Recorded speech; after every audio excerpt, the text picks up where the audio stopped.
व नुसल्लिमु अला रसूलिहिल करीम अम्मा बाद फ़अऊज़ु बिल्लाहि मिनश शैतानिर रजीम बिस्मिल्लाहिर रहमानिर रहीम।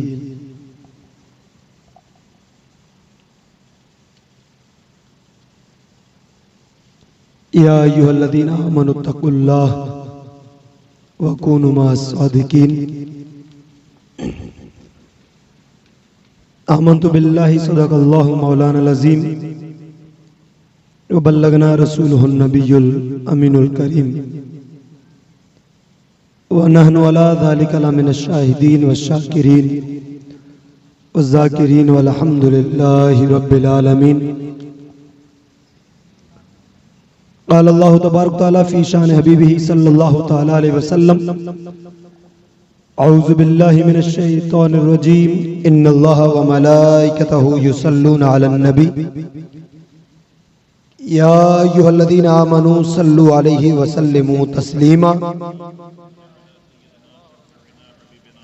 अल्लाहुम्मा सल्लि अला सय्यिदिना शफ़ीना नबिय्यिना मौलाना मुहम्मद व बारिक व सल्लिम सल्लु अलैहि सलातन व सलामन अलैका या रसूलल्लाह सलातन व सलामन अलैका या हबीबल्लाह सल्लल्लाहु अलैहि वसल्लम। सदाएं दुरूदों की आती रहेंगी जिन्हें सुन के दिल शाद होता रहेगा। सदाएं दुरूदों की आती रहेंगी जिन्हें सुन के दिल शाद होता रहेगा। और खुदा अहले सुन्नत को आबाद रखे, खुदा अहले सुन्नत को आबाद रखे। मोहम्मद का मीलाद होता रहेगा। और या रसूल अल्लाह तेरे चाहने वालों की खैर, या रसूल अल्लाह तेरे चाहने वालों की खैर। सब गुलामों का हो भला और सब करें तैबा की सैर। अजीज़ान मिल्लत इस्लामिया, आज की इस मुबारक महफिल की निस्बत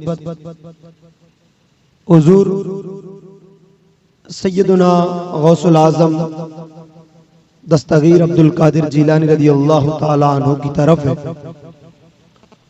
और दूसरा, हमारी इस महफिल का एक बहुत बड़ा मकसद है, वो है कि हमारे यहाँ पर इंशाअल्लाह आज हुजूर कायदे अहले सुन्नत पीर साहब क़िबला के हाथों से मस्जिद की संगे बुनियाद का प्रोग्राम है।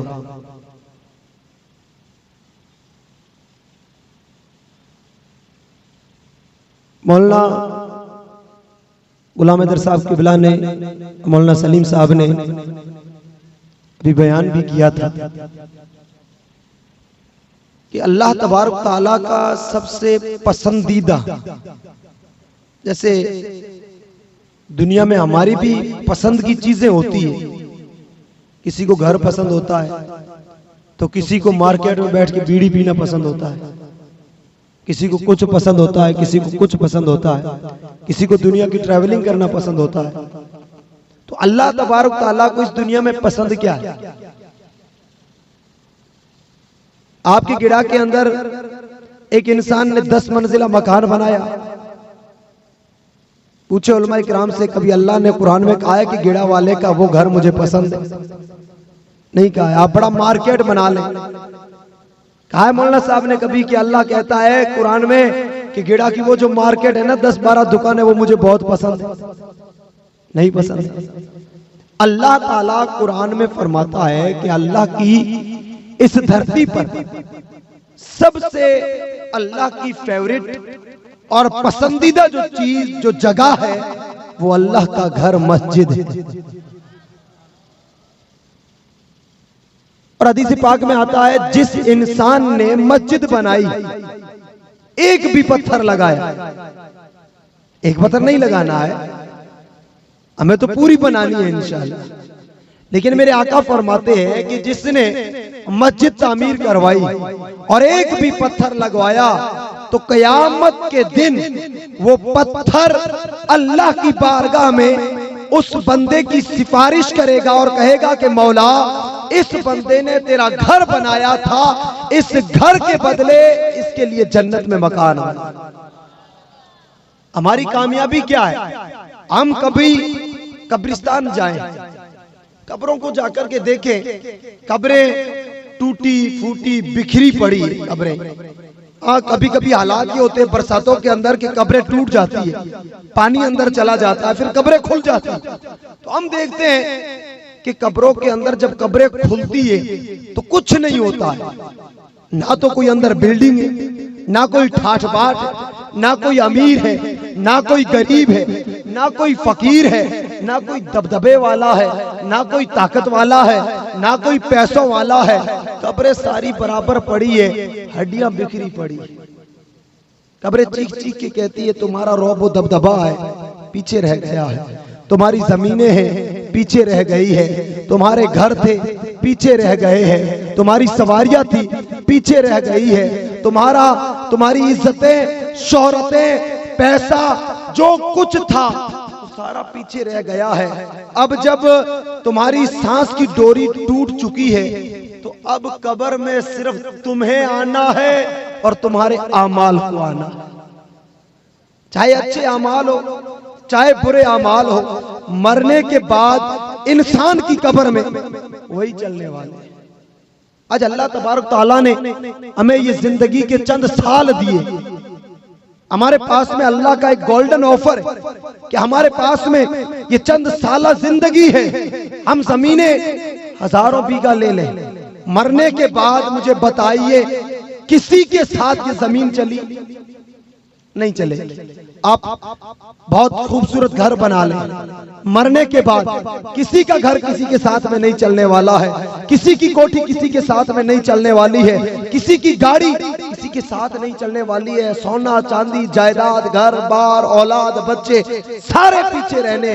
इंसान को अपनी कब्र में ये लड़ाइयां, ये झगड़े, ये फितने, ये फसाद, ये सारा कुछ पीछे रहना है। कब्र में अपने आमाल लेकर के जाना। बताइए आज हमें अगर मौत आए तो हमारे पास में क्या है? मैंने उलमा इकराम बैठे रात को बालोतरा में तकरीर थी, एक मिसाल दी थी और एक बार वो मिसाल यहाँ भी सुना दूं क्योंकि तकरीर तो हमें हजरत अल्लामा मौलाना पीर बख्श साहब किबला की सुननी है, हुजूर कायदे मिल्लत तशरीफ लाने हैं। तो वो आपने भी सुनी होगी कि 3 नौजवान, ये हमारी जिंदगी, मैं हमारी जिंदगी का जो हाल है वो हाल आपको बता रहा हूं कि 3 दोस्त थे नौजवान, कई मुल्क से बाहर घूमने के लिए गए, तफरी के लिए गए। तो एक मुल्क में पहुंचे, अब उन्होंने एक होटल में कमरा किराए लिया और होटल थी वो 75 मंजिला, 75 मंजिला। और उनकी किस्मत आप देखें कि उन्होंने जो रूम लिया वो 75वीं मंजिल पे आया। कौन सी मंजिल पे? 75वीं मंजिल पे। अब होटल के कवानीन, कायदे, रूल्स थे। होटल वालों ने उन्हें बताया कि आप जहां कहीं घूमे रात को 10 बजे से पहले आपको वापस आना होगा। 10 बजते ही लिफ्ट के दरवाजे बंद हो जाते हैं, लिफ्ट लॉक हो जाती है। अगर 10 बजे के बाद आते हो तो आपको 22 सीढ़ियां ऊपर जाना पड़ेगा। मंजूर कर लिया। पहली बार वो घूमने गए तो रात को 10 बजे से पहले वापस आ गए। दूसरी बार घूमने गए, सैर सपाटों में टाइम गुजर गया, 10 से ज्यादा हो गई। वापस आए तो देखा कि ये जो लिफ्ट थी उसके दरवाजे बंद है और अब कहां ऊपर रूम में जाना, रूम 75वीं मंजिल पे। अब जाना तो है लेकिन लिफ्ट बंद है, अब चलना पड़ेगा सीढ़ियों से। हमारी हालत ये है, 4-5 बिल्डिंग, 4-5 अगर मंजिला चढ़े तो सांस फूल जाती है। अब 75 मंजिल है, जाना है। अब जाना है तो तीनों ने मिलकर मशवरा किया कि कैसे जाएं। उनमें से एक दोस्त ने कहा कि अब सीढ़ियों से ही जाना तो है लेकिन जाने के लिए अब सफर तो करना है, लेकिन एक काम करें कि 75 मंजिल है, हम 3 दोस्त हैं, एक काम करते हैं कि एक मंजिल से लेकर 25 मंजिल तक मैं बातें करूंगा, आप सुनेंगे, बातें करते जाएंगे, सफर कट जाएगा। फिर 25 से 50 तक दूसरा दोस्त करेगा, फिर 50 से 75 तक तीसरा दोस्त करेगा। मंजूर कर लिया। अब जब वो रवाना हुए तो पहले दोस्त ने कहा कि मैं 25 मंजिल तक आपको सुनाऊंगा तो मेरी बातों में कॉमेडी होगी, जोक होंगे, हंसी मजाक होगी, सुनते रहे। अब वो सफर पे चढ़े, पहली मंजिल पे आए, उसने कहानियां सुनाना शुरू की। कहीं कॉमेडी कर रहा है, कहीं जोक सुना रहा है, कहीं मजाके कर रहा है। ये बातें चलते चलते 25 मंजिल तक पहुंचे।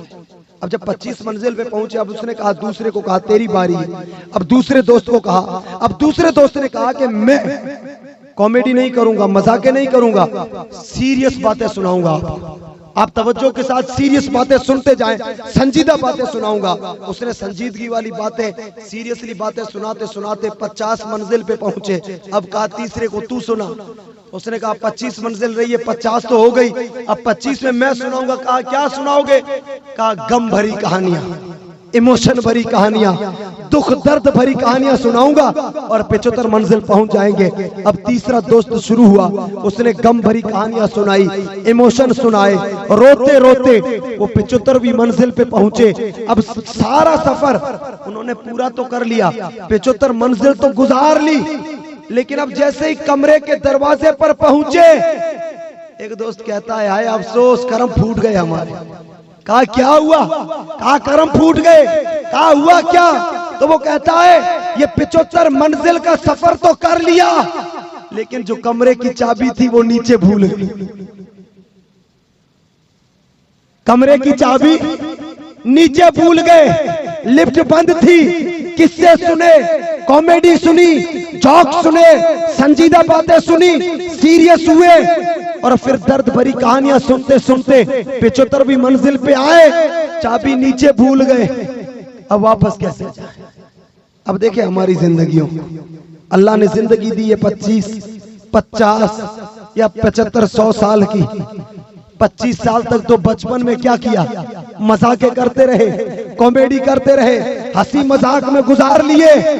जब थोड़ी समझ आई, शादी हो गई, जिम्मेदारियां पड़ी, इंसान सीरियस हो गया।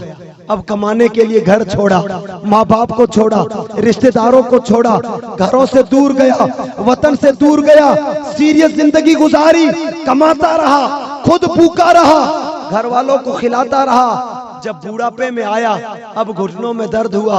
अब सीरियस जिंदगी से गुजरकर दुख दर्द भरी कहानियां आ गई। अब बूढ़ापे पे वो 20 साल गुजरे, मलकुल मौत ने गला दबा लिया। अब ले जाके कब्र में डाला, पता चला आमाल की चाबी तो दुनिया में भूल गया। ये जिंदगी वैसे गुजर गई, जो आमाल की चाबी थी वो तो पीछे भूल गया। तो आज जिंदगी में हमारे पास में मौका है, मौका है हमारे पास में। इस चाबी को पीछे ना भूल जाए। ये चाबियां जो अभी तैयार हो रही है, ये मस्जिदें जो बन रही है। मौलाना सलीम साहब अभी कह रहे थे कि जामिया के लिए पीर साहब किबला ने फलोदी में ऐलान किया, ऑन स्टेज 10-12 करोड़ का चंदा जमा किया। यही तो कामयाबी है।